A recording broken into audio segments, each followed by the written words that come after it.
We've been doing a series of videos on our favorite flowering plants for each month. And basically I've just been going back through my phone and looking, during that month, from years past and see, well, what photos come up the absolute most during that month. That must have been the thing that drew my attention the most. And for July, it's a pretty close call. I could actually say that Zinnias are on this list because I've taken a lot of zinnia photos, and we have a ton of zinnias in this garden. We have dwarf ones, we have giant zinnias, we grow lots and lots of zinnias, super interesting ones. We change them up every year and add some new ones, and there's so many great varieties of zinnias, and they definitely show off, right here in peak mid-July heat when other things are just like kind of retreating a bit. They're really putting on a show. But actually the big winner for this month is definitely dahlias. We have lots of dahlias in this garden. We have lots of these kind of named varieties, named cultivars, selections that you can buy, at garden centers and at box stores and that kind of thing. They're not my absolute favorites, believe it or not, although the flowers are incredibly showy. The dinner plate dahlias and some of the others are not necessarily my favorites. And the reason for that is it's very difficult for pollinators to get down into the center of that flower. And for us, this is a pollinator garden. So it's great to have some of these, large flowering, double flowered varieties out here because they are super showy. But to me, they're not my absolute favorites. These are basically tropical plants. They are from Mexico and Central America originally, and they've been hybridized like crazy. These are an Aster family, and Asters are composite flowers. And so we have lots of Asters out here in this garden. Coneflowers are Asters, black-eyed Susans are Asters, Asters are Asters, our fall-blooming Asters. But if you look at the flower of any Aster, what you're looking at is a grouping of flowers. And each of those flowers sets an individual seed. It's the same thing on these dahlias. So each of these fans that you're seeing around the middle, around the edge, that's an individual flower, will form an individual seed. So we call them composite flowers because they're a composite of lots of different flowers actually in the center. Again, they're basically tropical plants. And here we're in zone 7B in Raleigh, North Carolina. Most people that use dahlias are going to use them from like zone 3 to zone 10. In zones 8, 9, and 10, you can leave them in the ground. You don't have to dig them out during the winter and store them, but folks in colder areas typically have to lift them. Lots of videos on YouTube for how to take them out of the ground, how to take the tubers out of the ground and store them for a winter. We're in zone 7B, right on the edge of 8, and we just risk it. Every year we get them in the ground early in the season, and we risk the possibility of them dying during the winter cold, but for the most part, we have pretty good success just leaving them in the ground. A few cultural things about dahlias. One is they need sun. They're considered heavy feeders, but I get plenty out of them just by having prepped these bed spaces with compost and the little bit of organic fertilizer we give them at the end of winter. I don't give them any additional fertilizer. We might come back in here and fertilize our annual borders that happen to sit next to them and our vegetable garden over there where there's a lot. And so they may get a second round of fertilizer just from being near something that's getting a second round of fertilizer. So this is Blue Boy. These flowers can be as big as this. And so you're seeing a slightly smaller flower on this one. If we came through here and deadheaded these, meaning take the spent flowers off, and we also reduce the number of buds on the plant. So these will come up and try to have 20 flowers at once. If we reduced the number of buds on it, just like a peach farmer would go through and pick some of the peaches off to make sure that the peaches that are left on the tree get to a larger size, we can do the same thing with these. So if we're really concentrating on growing larger flowers, we can by eliminating some of the flower buds. And so there's not so many trying to compete with one another. These really do need to be staked, and I'll show you. This one's just laying on the ground back here. We were out of town for about 2.5 weeks, and we weren't here to stake this one. And as a result, beautiful flowers right there, just sitting on the ground. So I need to come through here and stake these up. They don't all need to be staked. We have new compact, from plant breeding, we have ones that only get like 12, 14 inches tall now. The little compact things that wouldn't need to be staked. But for the most part, Most of these are going to get between about 3 and 6 feet in height in a single season. We transplanted a bunch of dahlias this past spring, and so there's a lot of different ways we can go about growing, adding dahlias into our landscapes. The ones that you see on this side of the fence right here, these singles that this bee is, 2 bees actually, are absolutely loving this morning. They will just rest on these.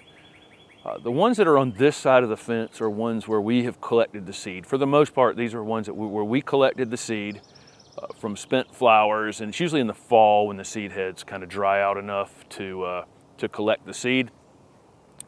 And then we store the seed through the winter time. So here's a couple examples of flowers that have been likely pollinated. So the seed's going to form in here, but you can see this is still green. The seed is definitely not ready. We wait again until sometime in September and into October. We'll harvest this seed. You can get quite a few seeds because again, this is a composite flower. What you're looking at is all of these rays around the outside are individual flowers. Plus there's more individual flowers in the center of these as well. And so they make lots and lots of seed. The seed stores readily as long as it's dry and kept dry, stored in some sort of paper packet or something like that. They germinate readily.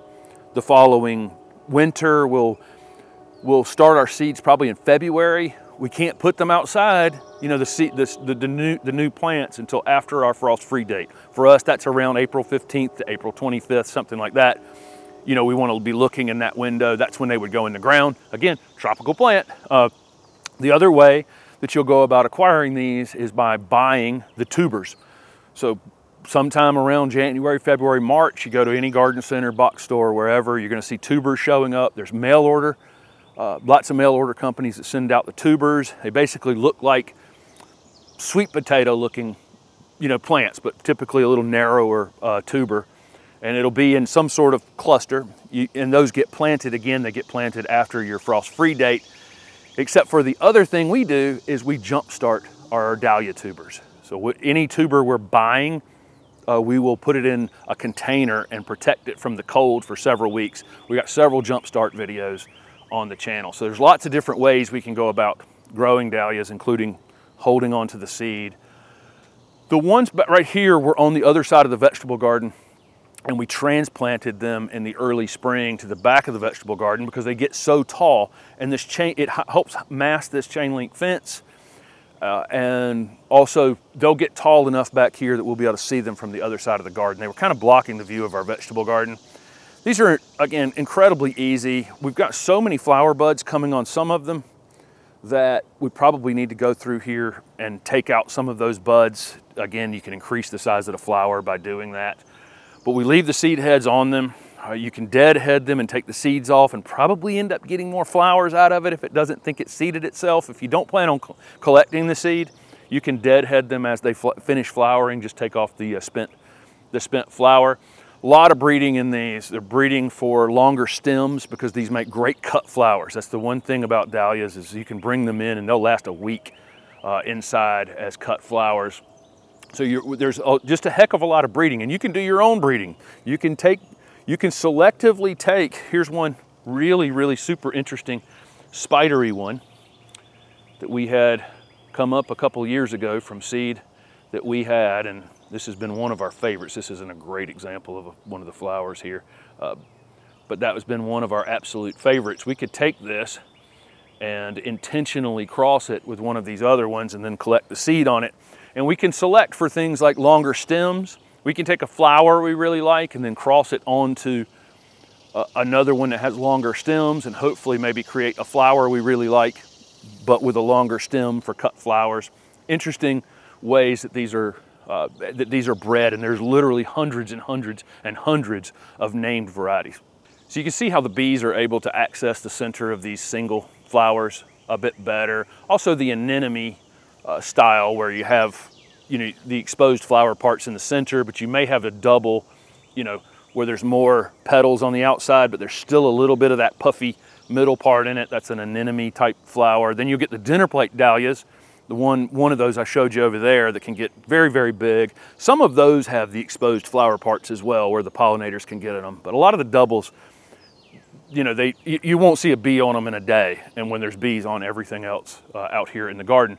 One other way that these can be propagated, so we have seed, we have just buying the tubers where somebody's already put in a lot of the work, and then we can also take cuttings on these. They actually root very, very easily. We can take just kind of semi-hardwood cuttings, stick them in a container, root them in, just keep the foliage moist on them. So as an example, this one that we really, really like here, it's not going to come true to seed. So when I collect the seed on this, the bees have certainly crossed it. I'm not going to get this exact same one. So the way that I would make more of these is either digging the tubers and dividing the tubers in the, in April or early May. Once they've started to come up, I can divide them, or I can just take cuttings on it during the summer right now, and they root easily, and I can make more plants that way that are clones that will be this exact same plant. All we did here, this is very enriched soil. So they do like kind of well-drained, enriched soil with compost, and that seems to be enough. I don't push anything that hard in the garden. These are susceptible to things like powdery mildew. Slugs can get on them, and you can end up with aphid problems if you really, really push them very, very hard. And so I find by just letting them grow, just kind of slow and steady all season long, we get plenty of flowers out of them. We get plenty of seed out of them. The foliage still looks pretty good, very good on them actually. And we don't end up with a lot of problems. I think the more you push them, the more problems you're likely to run into. But this is something you'll drag a water hose to. If it gets abnormally dry, these do like moist conditions. They'll shut down and stop blooming on you, or definitely slow down blooming on you if you go through a prolonged dry period in the heat of the summer. But definitely dahlias win for my July favorite flowering plant. We have a ton of them in this garden, and we seem to be one thing that we change these out a lot. We'll find one in here that, this is just such a plain little red one here. We might take it out and look for, through our collecting seed and evaluating other ones year to year, we might replace that one with another one if it's not one we like or it underperforms for whatever reason, and just switch them out. So we like playing around with these as well. So thank you guys for following along with the channel. I highly recommend dahlias, and everybody watching can grow them. You might have to just grow them differently depending on where you are, because you can't leave them in the ground in colder areas, because this is an actual tropical plant. Thanks for watching.